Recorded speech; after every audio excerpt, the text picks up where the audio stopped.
Hoje quero falar sobre como reagir às ameaças e ataques do inimigo. Olá, eu sou Heber Juncker.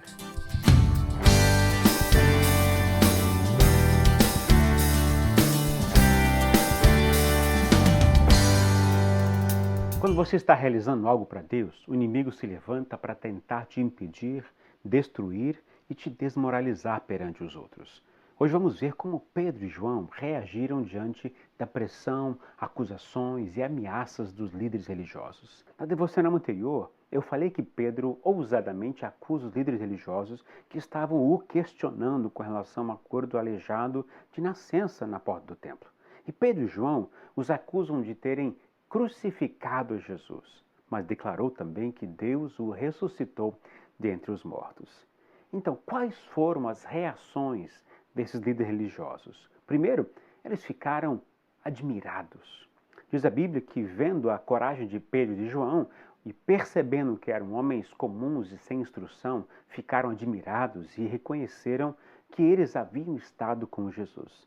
E como podiam ver ali com eles o homem que fora curado, nada podiam dizer contra eles. Eles ficaram admirados com a ousadia deles em falar aquelas coisas. Interessante que os líderes viram que eles eram iletrados, sem instrução, sem conhecimento, sem estudo. Mas com a prova da cura do aleijado, não podiam dizer nada contra. O ex-aleijado era a prova da transformação deles e também o reconhecimento que eles haviam estado com Jesus. E isso me faz pensar que ser cristão consiste em transformação de vida visível aos olhos dos outros. E os versículos 15 e 16 falam da reação deles. Diz assim ordenaram que se retirassem do sinédrio e começaram a discutir perguntando: que faremos com esses homens? Todos os que moram em Jerusalém sabem que eles realizaram um milagre notório que não podemos negar. Os líderes estavam boquiabertos, chocados com o que aconteceu com o aleijado, bem como com as palavras dos apóstolos de Jesus. Eles diziam entre eles: que faremos com esses homens? Eles sabiam que Pedro e João haviam sido os instrumentos para a cura do aleijado, e a preocupação deles aumentou porque não tinham como ocultar aquela cura ou até mesmo negá-la, pois os autores estavam diante deles e o ex-aleijado era conhecido da população. Tudo isso porque contra fatos não há argumentos. E segundo, ameaçaram os apóstolos. Diz a Bíblia, todavia, para impedir que isso se espalhe ainda mais entre o povo, precisamos adverti-los de que não falem com mais ninguém sobre este nome. Então, chamando-os novamente, ordenaram-lhes que não falassem nem ensinassem em nome de Jesus. A estratégia desses líderes religiosos desesperados foi a ameaça e a proibição. Eles não querem que os apóstolos preguem sobre o nome de Jesus. Isso me chama a atenção para o fato que esses líderes estão sem argumento, estão constrangidos com a ousadia de Pedro e João diante deles e com o fato que não podem contra o nome de Jesus e contra o aleijado ou o ex-aleijado. E como os discípulos reagiram? Qual foi a resposta deles? Eles disseram o seguinte: não podemos nos calar. Diz a Bíblia, mas Pedro e João responderam: julguem os senhores mesmos, se é justo aos olhos de Deus obedecer aos senhores e não a Deus. Pois não podemos deixar de falar do que vimos e ouvimos. Pedro e João deixam claro que a autoridade de Deus está acima da autoridade humana. Se uma autoridade humana diz que devo desobedecer a ordem de Deus, que devo praticar algo contrário à vontade de Deus, não posso fazê-lo.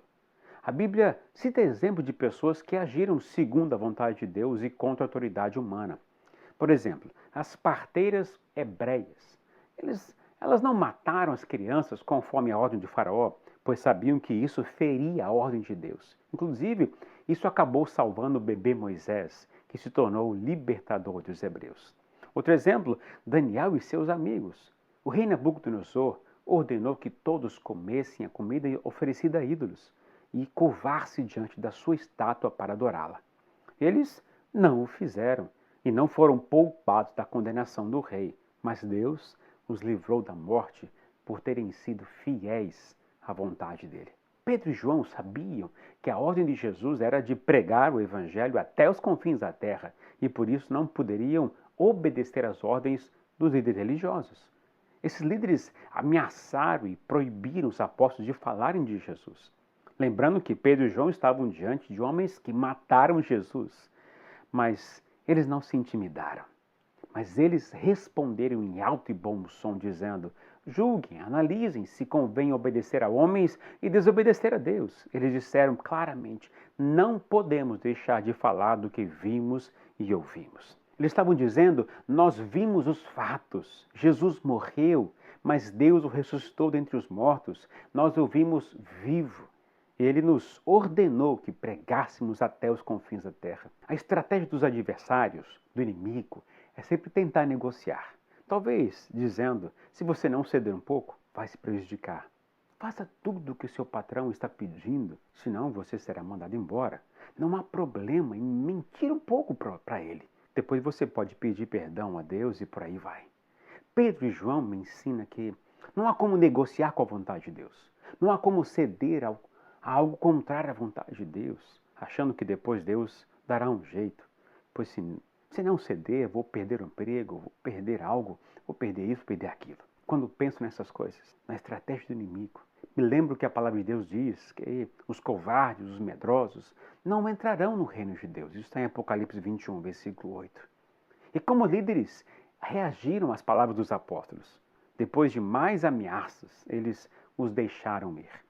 Não tinham como castigá-los, porque todo o povo estava louvando a Deus pelo que acontecera, pois o homem que fora curado milagrosamente tinha mais de 40 anos de idade. Ou seja, o povo deu mais crédito ao que estavam vendo do que as ameaças e palavras dos líderes religiosos.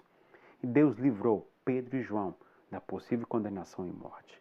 Bom, hoje vimos que diante de ameaças e questionamentos dos adversários e inimigos, não podemos deixar de cumprir a vontade de Deus. Não podemos negociar os valores, princípios e a palavra de Deus, por menor que seja a ameaça ou maior, ou a tentação pequena ou grande, pois o Senhor tem compromisso com aqueles que têm compromisso com Ele.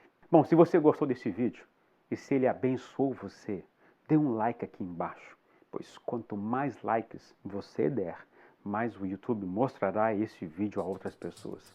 E também assine o nosso canal, clique no botão vermelho aqui abaixo e você será o primeiro a ser avisado quando postarmos um novo vídeo. Um grande abraço, Jesus te abençoe e até a próxima.